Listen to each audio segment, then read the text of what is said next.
295페이지 거래 자료의 입력 사항을 가지고 부가세 신고서라든지 장부 등의 거래 자료 조회와 결산의 작업 진행을 해보도록 하겠습니다. 회사 코드는 1115번 자료를 불러와서 진행을 해봅니다. 먼저 부가가치세 부분에 들어가 보면 부가세 신고서, 이 부가가치세는 신고서는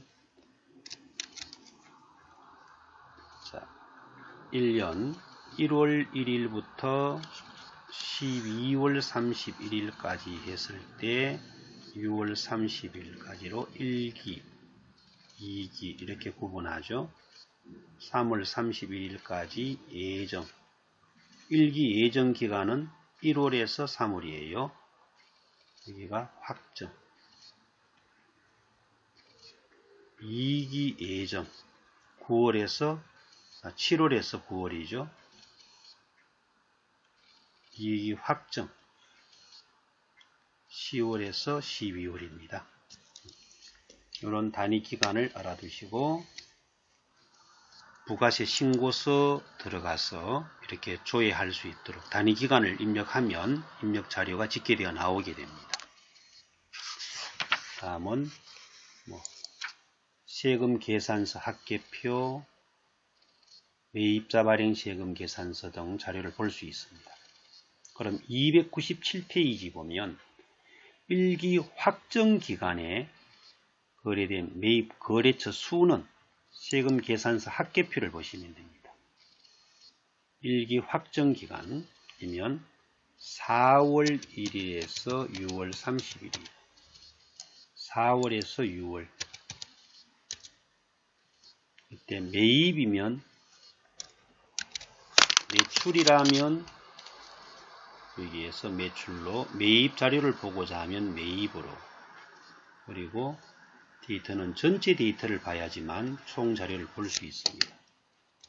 그래서 매입의 전체 데이터 보면 총 매입한 거래처는 1부터 7까지 있죠. 거래처 수를 물으면 이 부분을 봐야 하고, 거래 건수를 묻는다면 이 매수가 바로 거래 건수가 됩니다. 건수, 거래처 수는 7곳이죠. 건수는 총 13건이 됩니다.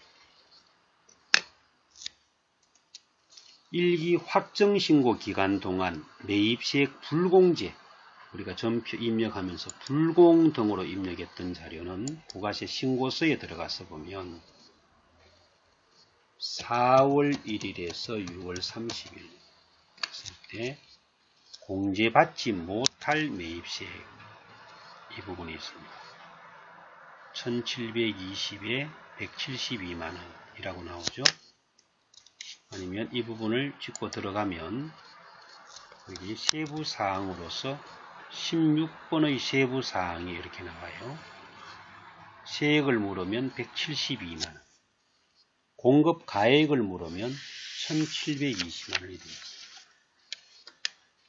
3번 1기 확정 기간 동안 부가세 매출 세액이 얼마냐. 매출 부분은 위에 있는 부분이에요. 여기가 과표 및 매출로서 과세 표준을 물으면 요 금액이고요. 과세 표준.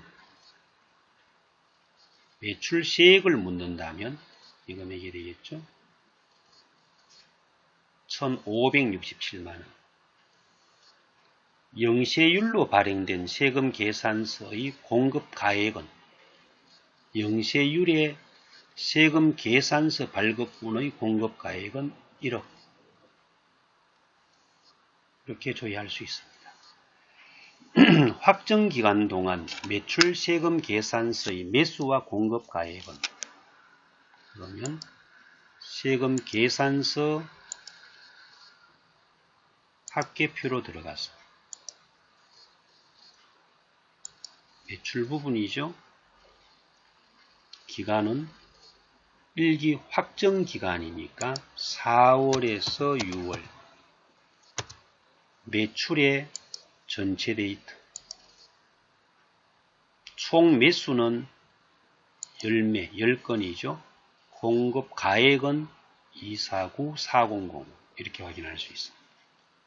6번은 1기 확정기간 동안 예정신고 누락분, 이것도 부가세 신고서에 들어가 보면 1기 확정기간 4월 1일에서 6월 30일 들어가 보면 예정신고 누락분에서 여기 7번에 공급 가액을 확인할 수 있습니다. 매입은 예정신고 누락분은 없죠.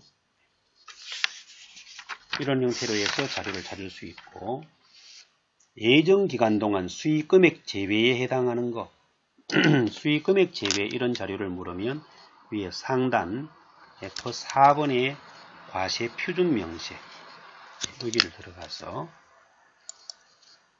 보면 수익금액 제외 내용을 이렇게 확인할 수 있습니다. 이때 수익금액이라 하면 주된 영업활동의 매출액을 의미합니다. 제품 매출이나 상품 매출.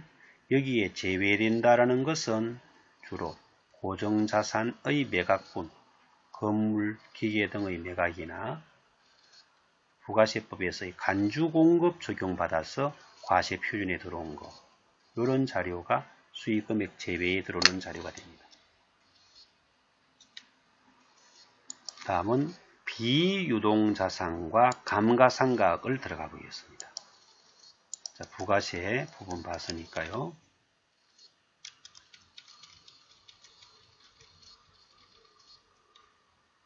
비유동자산 감가상각, 이 부분은 우리가 고정자산을 등록하여 감가상각비 등을 관리하기 위한 서식이 되는데, 회계관리에 이 고정자산 감가상각이 있죠. 여기에 고정자산 등록을 이용해 주시면 되겠습니다. 그래서 고정자산 등록에 주어진 자료를 갖고 작업해 보겠습니다. 과목은 기계장치, 코드 번호는 1번 운반기, 취득일자 2014년 7월 15일, 상각방법은 정율법, 취득일자 상각방법을 잘 확인하시고, 기초가액은 정기에서 이월된 자산의 취득가액을 넣어주고요. 감가상각 누계액을 넣어주는데, 단기에 신규 취득한 부분은 4번에다가 넣어줘야 돼요. 단기 중 신규 취득은 위에는 쓰지 않고 4번에, 정기에서 이월되어 온 것을 1번부터 넣어줍니다. 여기는 정기에서 이월되어 온 거니까 2,500만원에 정기말 상각 누계가 1,120만원, 내용 연수가 5년, 경비 구분은 기계장치는 전부 500번대, 본사 영업부는 800번대 선택하시면 되고요. 업종 코드는 13. 이렇게 하면 운반기에 대한 제시 자료를 가지고 등록을 다 해줬습니다. 다음은 2번 검형기계, 취득일자는 2018년 6월 15일, 이건 당해 연도에 신규 취득한 거니까 4번에 들어갑니다. 2천만원. 단기 신규 취득은 1, 2, 3을 사용하지 않고 4번에 반영합니다. 그리고 내용 연수는 5년, 상각 방법은 위에서 정율법 확인됐죠. 경비 구분은 500번대 공장, 그리고 업종 코드는 13. 이렇게 하여 검형 기계까지 등록이 됐고, 다음 특허권은 위에서 과목을 바꾸어서 특허권 코드는 3번, 특허권 취득일자는 2017년 1월 1일 이 정기에서 2월 뒤에 온 것일 때 특허권 무형자산이죠. 무형자산은 기초가액에는 반드시 취득가액이 아니고 미상각 잔액이 들어오며 정기말 상각 누계액을 반영합니다. 취득가액이 1000만원에 정기말까지 200 상각했으면 여기 오는 건 유형자산일 때는 1000만원에 200만원 왔습니다만은 무형은 800만원에 200만원 들어와야 합니다. 그랬을 때 최초 취득가액을 역산해 주게 돼요. 상각 방법은 정액법, 내용 연수는 5년. 이렇게 하면 1년에 200만원씩이 되죠. 판관비니까 800번대. 경비 구분은 800번대가 되고 업종 코드는 63. 무형자산은 여기가 취득가액이 아니고 미상각 잔액이라는 것을 주의해 줘야 합니다. 다음은 이렇게 고정자산 등록을 해봤고요. 다음은 우리가 결산 진행을 해봐야 하는데 자, 등록 작업을 다 해봤습니다. 결산은 우선 결산 정리사항을 결산 자료에 반영을 모두 해줘야 되겠죠. 이 결산 정리사항은 수익의 경우에 수동결산이라는데 선수수익이나 미수수익, 선수수익은 내년도분 수익을 미리 받은 거, 그럼 원래 수익에서 빼주고 선수수익 해주면 되죠. 이자수익 또는 임대료를 제거하고 선수수익. 미수수익은 원래 발생한 수익을 아직 받지 않은 거로 차변의 미수수익 대변에는 해당 수익 과목이 가면 됩니다. 다음 선급비용은 내년도 비용을 당기에 선지급한 걸로 차변의 선급비용 자산이죠. 대변에는 해당 비용에서 빼줍니다. 미지급 비용은 당기에 사용한 비용을 아직 지급하지 않은 부채죠. 부채로 미지급 비용 계상하면서 차변에 해당 비용 과목 가져오고 소모품에 대해서는 구입 시에 소모품비로 처리를 해둔 경우는 미사용된 금액을 비용에서 제거하고 소모품으로 구입할 때 소모품이라는 자산으로 해둔 경우는 결산 시에 미사용이 아니라 잘못됐죠. 사용된 금액을 파악하여 자산을 제거하고 소모품비로 보내줘요. 결산 시에 미사용이 아니고 사용된 금액. 사용액을 자산 감소시키고 비용으로 보내고 여기는 미사용된 금액을 비용에서 제거하고 자산으로 대체하죠. 다음은 현금 과부족, 결산시까지 운인이 나오지 않으면 부족액은 잡손실로, 과잉액은 잡이익으로 정리하고 단기매매 정권 평가, 이익이 발생할 때는 단기매매 정권 대변에 단기매매 정권 평가 이익, 손실이 발생하면 단기매매 정권 평가 손실, 단기매매 정권, 대손 이런 것은 나중에 결산 자료에서 자동 처리가 됩니다. 부가세는 매출세액 예수금 제거하여 매입세액을 공제한 나머지는 미지급금으로 외화채권 채무에 대한 평가 조정 이런 작업을 진행하는데 결산 자료에서는 제일 먼저 작업할 게 우리 수동결산분이라는데 수동결산분은 12월 31일자 일반전표 입력 작업을 합니다. 선급비용이나 선수수익, 미지급비용, 미수수익, 소모품 미사용액이나 사용액의 정리, 소모품의 정리, 부가가치세 정리, 단기매매 정권 평가, 매도 가능 정권 평가, 외화채권 채무 평가 이런 내용은 결산 정리사항을 분개하고 12월 31일자 일반 전표 입력을 합니다. 나머지 자동결산부는 대손,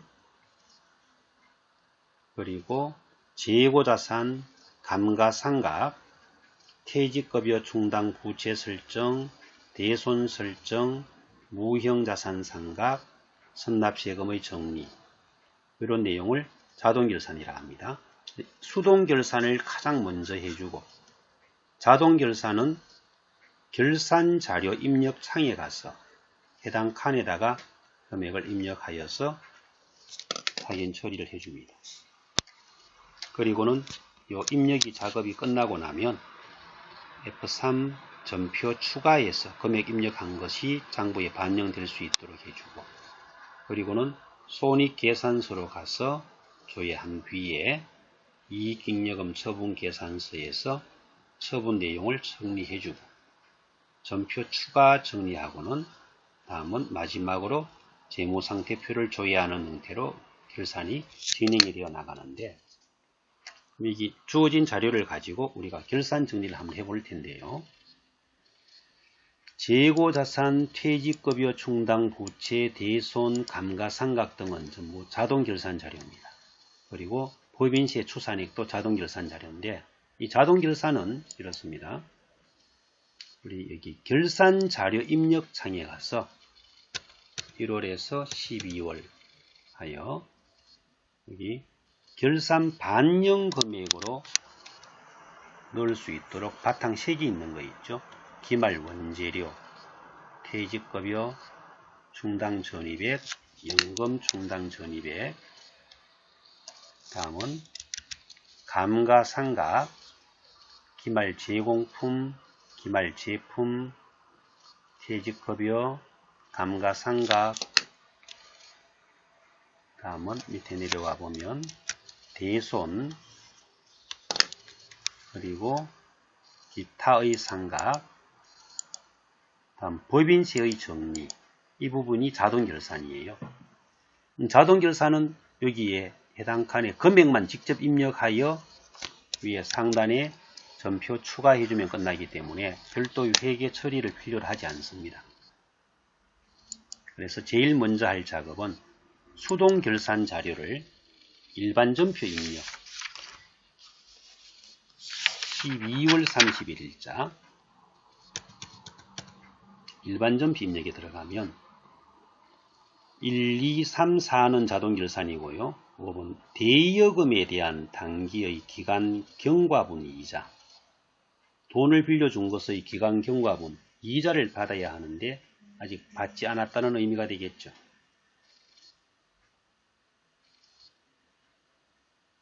기간 경과분 이자는 차변에는 미수수익,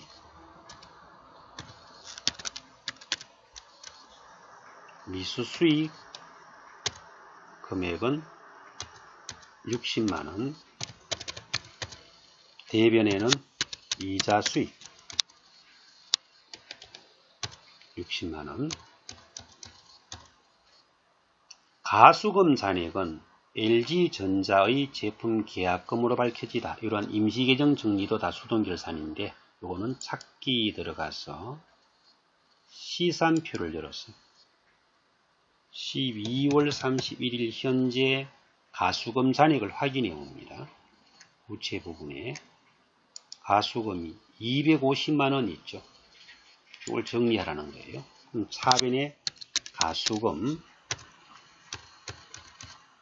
250만원, 대변에는 제품 매출의 계약금을 받은 거라면 선수금이 되죠. 선수금 250만원, 여기는 거래처 LG전자. 장기 차입금에 대한 기간 경과분 이자, 빌린 돈에 대한 이자를 지급해야 하는 것이 지급이 안 되었다. 사변에는 이자 비용 금액은 258만원, 대변에는 미지급 비용 258만원, 보험료 중에 단기의 기간 미경과분이면 차변에 승급비용,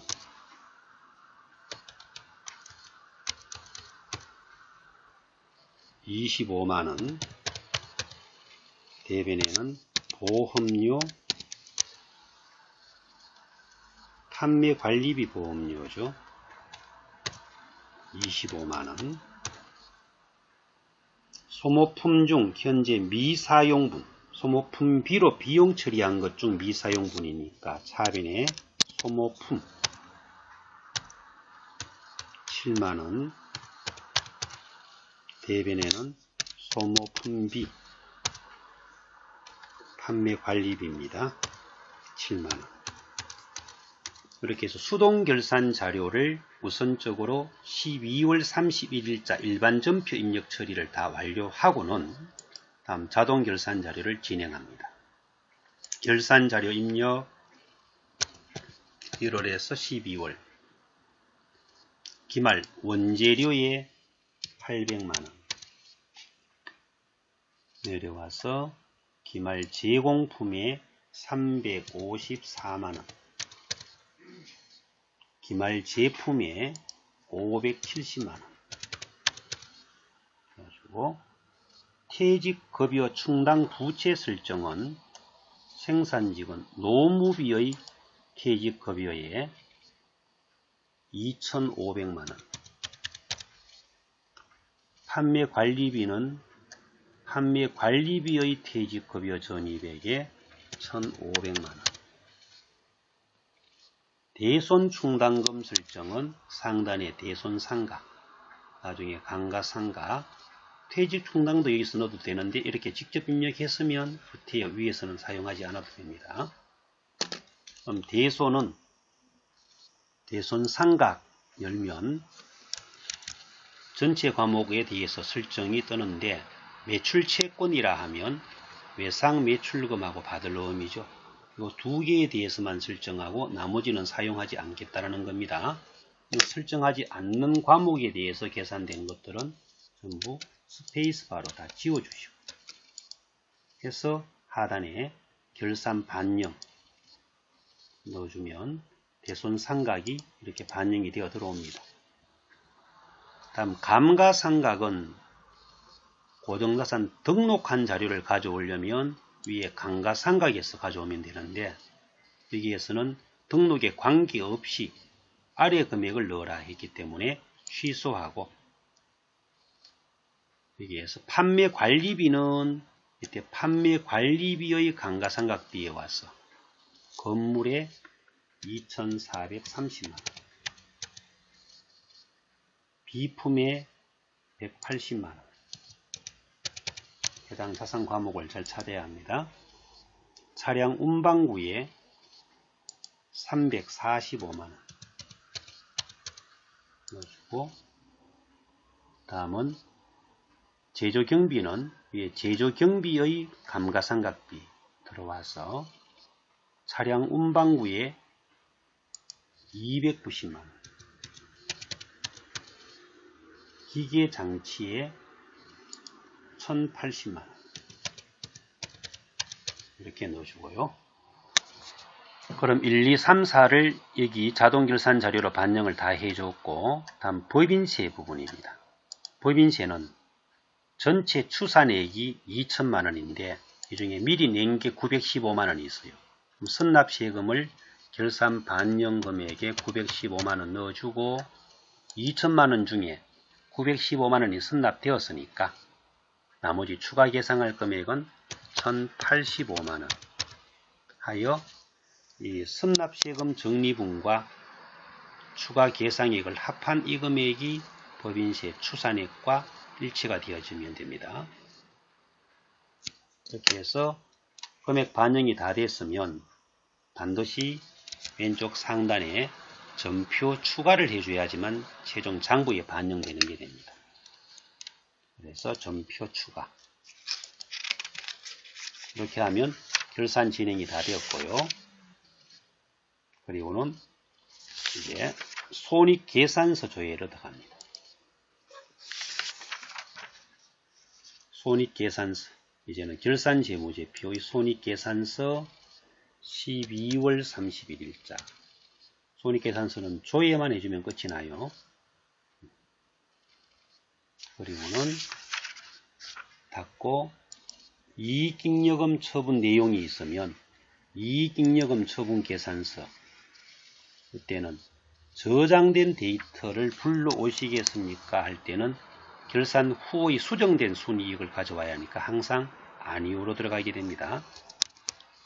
아니오.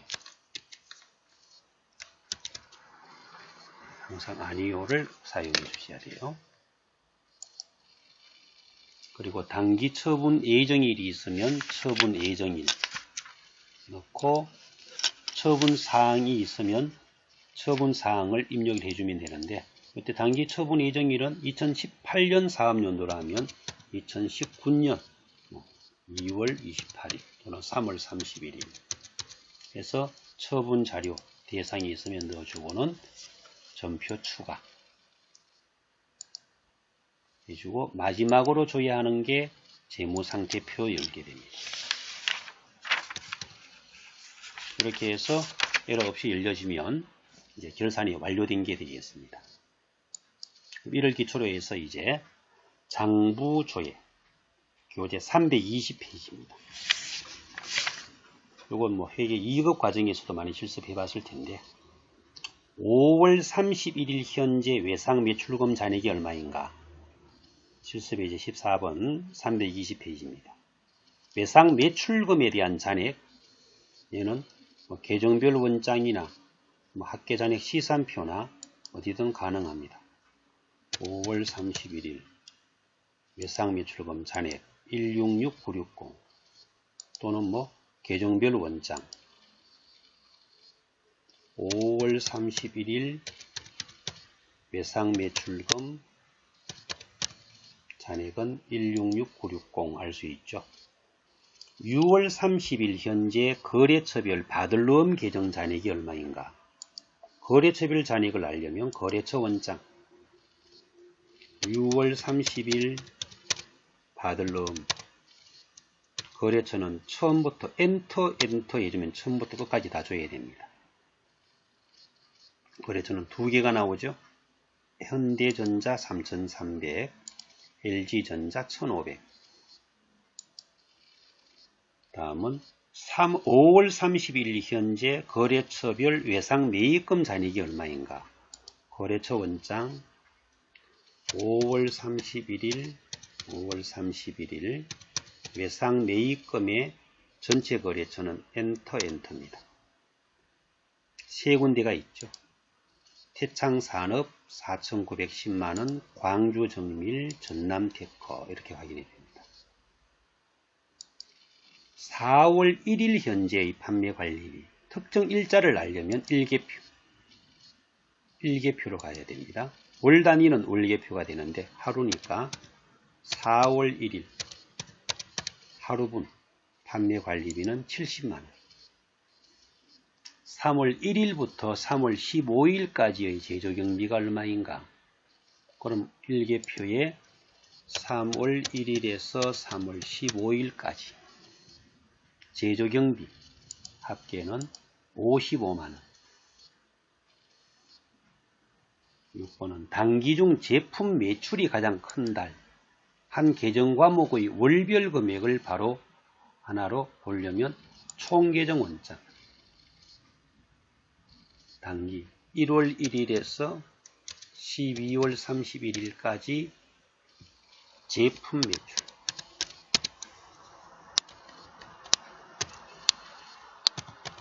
매출 월별 금액을 보면 제일 큰 달은 4월이죠.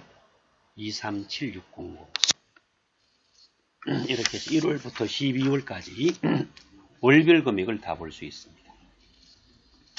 2, 4분기 중 원재료 매입이 가장 작은 달.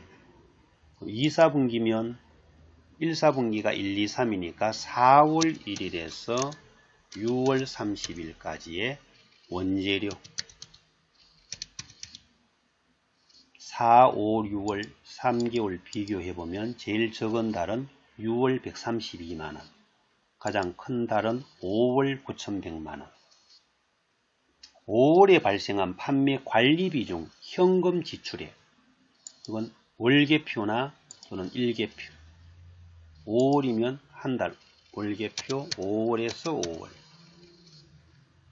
판매 관리비로서 현금 지출된 금액은 현금간이죠. 4093. 이렇게 해서 장부조회 등을 확인할 수가 있고요. 이런 장부조회 등은 모의고사와 기출문제의 실습 연습을 통해서 학습을 좀 더 보완을 하면 되겠습니다. 이렇게 하여 우리가 종합 실습 과정은 이걸로서 설명을 마치고 연결해서 이제 종합 모의고사와 기출문제로 학습을 보충하도록 하겠습니다.